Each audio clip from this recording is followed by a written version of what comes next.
Maraming salamat po sa pagtangkilik ng ating video. Hinihikayat ko po kayong mag-like and subscribe para ma-update kayo sa susunod na nakabanata. Tara at umpisahan na natin. Isa ba itong coincidence o talagang alam lang ng nakikitirang manugang na ito ang tungkol sa bagay na yon? Isip ng mga bisita. Bahagyang ngumiti si Daryl at tumango kay Abbey. Tama nga iyan. Kahit isa sa magagandang uri ng antike ang 8 diagram na salaming yon, kinokontradik pa rin ito ang feng shui ng villa na ito. Ito ang dahilan kung bakit nahimatay si President Guy. Kahit nagaano pa kagaling si M.S. Sullivan sa larangan ng medisina, hindi pa rin niya magagawang gamutin ang nangyari kay President Guy. Napayuko ng paunti-unti si Shelley sa mga sinabing ito ni Daryl. Minaliit niya noong una si Daryl pero agad din nilang nalaman na isa itong binata na maraming kaalaman sa mga bagay na katulad nito. Hindi rin niya nagawang gamutin si Abby kanina kaya natuto siyang magpakumbaba sa mga sinabing ito ni Daryl. Habang nagsasalita si Daryl, pasimple niyang tiningnan ang katawan at ganda ni Abbey. Kahit nasa 30 years old na ang babaeng ito, naalagaan pa rin niya ng husto ang kanyang itusra kaya mapagkakamalan siyang nasa 20 as nang sinumang tumingin sa kanya sa unang pagkakataon. Mayroon din siyang napakaganda at kaakit-akit na hubog ng katawan. Mukhang hindi ordinaryong mga tao sina Abby at Brandon. Napakalakas ng kanilang mga aura. Mukha ring mga cultivators ang magkapatid na ito. O mga estudyante ng isang sekta. Isip ni Daryl. Kumunot ang noo ni Abby. Kung totoo nga ang sinabi niyo Mr. Daryl, bakit ako lang ang nag-iisang nahimatay? Sigurado naman ako na hindi lang ako ang bisitang tumingin sa 8 diagram na salaming yon tama. Bakit ok lang ang ibang mga bisita maliban sa akin? Matapos marinig ang mga sinabing ito ni Abby, agad na nag-react ang mga tao sa paligid na nagsimulang magsabi ng kani-kanilang mga pagdududa sa kaalaman ni Daryl pagdating sa Feng Shui. Oo nga. Nakita ko rin ito pero wala namang kahit na anong nangyari sa akin. Nakita ko rin ito. Gaya nga ng sinabi ko kanina, sinusubukan talaga tayong lokohin ng isang ito.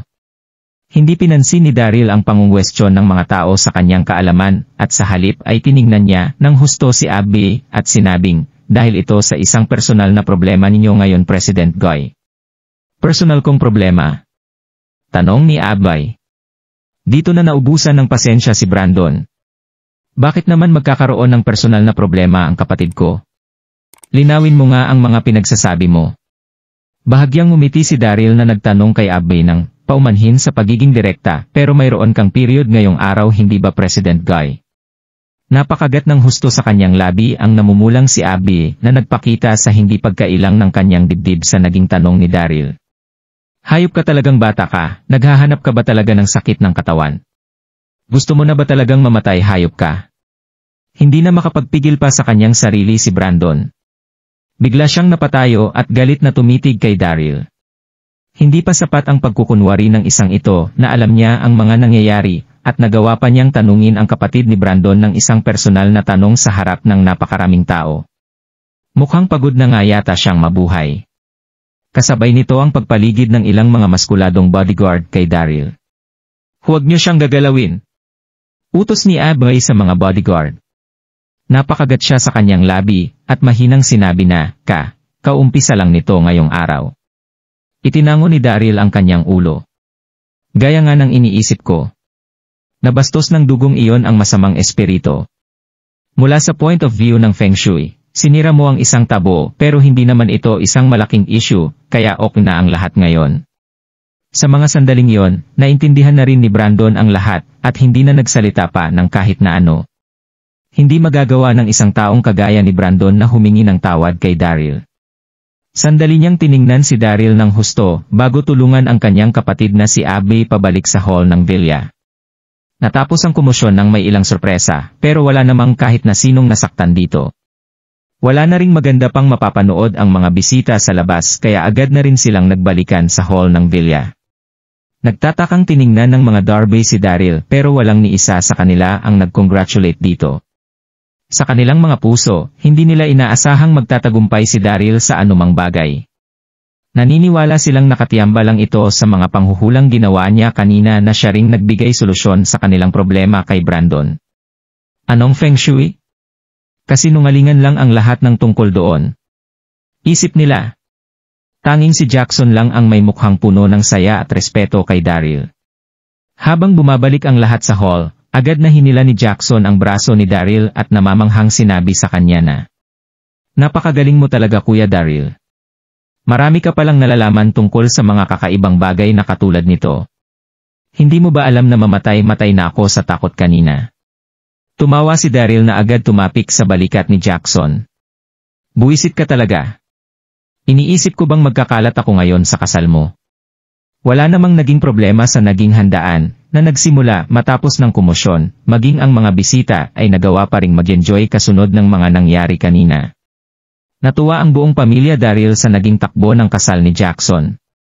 Maging ang kuya nilang si Florian ay walang tigil na pinainom si Jackson, habang nagbibigay basbas sa napakaraming bagay. Kaya maging si Jackson ay napagod at nalasing ng husto na para bang agad natuyo ang alkohol na pumapasok sa kanyang bibig. Bago pa man magtapos ang handaan, wala na siyang malay kaya kinailangan na siyang buhatin pabalik sa kanyang kwarto. Nang matapos ang handaan, agad na nagpaalam sina Daryl at Drake bago umalis sa villa.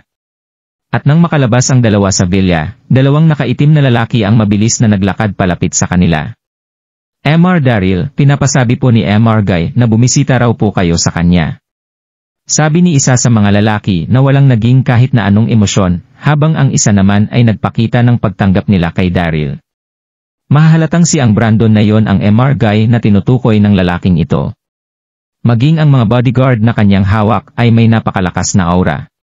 Agad na ipinaparamdam nito sa lahat ang impluensyang mayroon si Brandon sa buong Donghai City. Pero wala ritong pakialam si Daryl. Bahagya lang siyang umiti at sinundan ang mga lalaki papasok sa isang sasakyan. Matapos ang ilang minut, nakarating na sila sa isang pribadong manor. Kahit na malayo ito sa dagat, nagawa pa ring makipagsabayan ng naging dekorasyon nito sa mga villa na nakatayo sa tabing dagat. Mas naging metikuloso at maayos din ang naging layout ng manor na itong nag-highlight sa napakalakas na aura ng taong nagmamayari nito. Naglabas ng makalumang pakiramdam sa paligid ang buong manor na itong mayroong vintage na uri ng style. Agad na umalis ang dalawang mga nakaitim na lalaki pagkatapos nilang samahan si Daryl papasok sa front hall ng manor. Dito makikitang nakaupo si Brandon sa isang eleganteng upuan na gawa sa kahoy. Nang makita niya ang pagdating ni Daryl, tumayo siya at itinuro ang isang box na naglalaman ng regalo sa kanyang tabi. "Isa itong regalo galing sa aking kapatid bilang pagpapasalamat sa iyong ginawa sa kanya. Kunin mo ito." Buong pagpapasalamat na nagsalita si Brandon pero hindi nagpakita ng kahit kaunting paggalang ang kanyang naging tono at itsura kay Daryl at sa halip ay napuno ito ng pagkaarogante. Sa kasalukuyang posisyon na mayroon si Brandon sa buong Donghai City, walang kwenta para sa kanya maging ang pamilya Darby. At lalong-lalo na ang itinakwil nitong membro na si Daryl, hindi naging kasingyaman ng mga Darby si Brandon pero takot pa rin ang mga ito sa kanya. Ito ay dahil habang abala sa pagnenegosyo ang mga Darby, si Brandon naman ay hindi lang abala sa kanyang mga negosyo kundi maging sa mga transaksyon at pangyayari sa madilim na bahagi ng Donghai City. At isa ring nakikitirang manugang ng mga lindon si Daryl na mas lalong nakapagpababa sa naging tingin ni Brandon sa kanya. Hindi na pinansin ni Daryl ang ipinakita nitong attitude sa kanya. Itinango niya lang ang kanyang ulo at lumapit para kunin ang box. Napansin ni Daryl na ang regalong nakalagay sa ibabaw ng tablel ay isang thumb ring na mayroong nakaukit na stripe sa paligid nito na nagmukhang gawa sa jade pero hindi talaga ito gawa sa materyales na yon. Nagbigay ito ng isang misteryosong aura sa sinumang titingin sa singsing na ito. Makikita sa likuran ng thumb ring ang isang simbolo na inukit sa kahoy kung saan makikita ring nakaukit ng magara ang ilang mga salita na makikita ng sinumang titingin dito ng husto. Nabasa ni Daryl ang mga salitang "Tian-Shan" sa harapan pero masyado namang naging malabo ang mga salitang nakaukit sa likuran nito dahil sa sobrang gulo ng pagkakaukit sa mga ito. Malaki nga talaga ang halaga ng thumb ring na ito at siguradong isa rin itong high quality na antike. Daryl, tama. Noong makita ka naming sa kasal ni Jackson kanina, agad naming napansin ng aking kapatid na isa kang partial cultivator. Siguradong uminom ka ng isang espesyal na pill kaya mas naging malakas ang iyong katawan kung ikukumpara sa isang ordinaryong tao. Sabi ni Brandon. Nagulat dito si Daryl. Paano nila nalalaman na uminom ako ng universal pill? Mukhang mga cultivators din ang dalawang ito na nagmula sa Tianshan School. Isip ni Daryl. Ngumiti at tumango rito si Daryl. Napaka-metikuloso talaga ng mga pag-iisip nyo. Habang nagsasalita, binuksan ni Daryl ang kahon na naglalaman ng regalo ng magkapatid sa kanya. Dito na niya nakita ang laman nito na isang floral herb.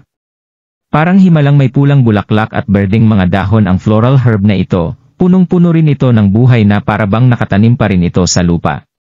Natigilan si Daryl nang marinig ni Daryl ang mahinang pagsasalita ni Brandon. Tinatawag itong spiritual herb.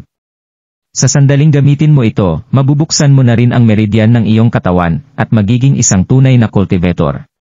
Grabe, isip ni Daryl. Nang marinig niya ito, kumabog ng husto ang dibdib ni Daryl, kasabay nito ang pagpasok ng napakatinding pagkasabik sa kanyang katawan. Napakamapagbigay talaga ng magkapatid na Guy. Nagawa nilang bigyan si Daryl ng isang spiritual herb ng ganoon-ganoon na lang. Pero hindi pa rin naing komportable si Daryl sa aroganteng attitude ni Brandon sa kanya. Maraming salamat po. Sa sandaling gamitin ko po itong spiritual herb, saang stage po nito ako dadalhin? Master. O Master General? Tanong ni Daryl. Tumawa rito si Brandon, makikita ang pagkainis sa mga mata nito habang tinitingnan si Daryl. Masyado ka pang inosente, Master General. Dapat mong malaman na hindi kasing dali nang iniisip mo ang pagpapalakas sa isang sekta na iyong pipiliin. 7 taon na akong nagpapalakas pero katutungtong-tungtong ko lang sa ulo ng 5th level master. Kahit na ano ang gawin ko, hindi ko pa rin magawang tumungtong sa level ng Master General. Iniisip mo ba na sa sandaling gamitin mo ang spiritual herb na ito ay agad ka nang magiging isang Master General? Isang 5th level master. Tahimik na natawa rito si Daryl. Inisip niya noong una na masyado nang malakas si Brandon, pero mukhang kapareho lang nito ang level noon ni Megan. Biglang pumasok ang isang bagay sa isipan ni Daryl at agad na kinuha ang isang piraso ng Goldie Pill na kanyang dala. Mayroon po akong Goldie Pill dito. Makakatulong po ito sa inyo para malampansan ang bottleneck ng 5th level master at maging isang Master General. Interesado po ba kayo rito? Sabi ni Daryl habang ipinapakita ang pill sa harapan ni Brandon. Godly pill. Halos matawa sa kanyang narinig si Brandon. Napakapangit naman ang naging pangalan nito.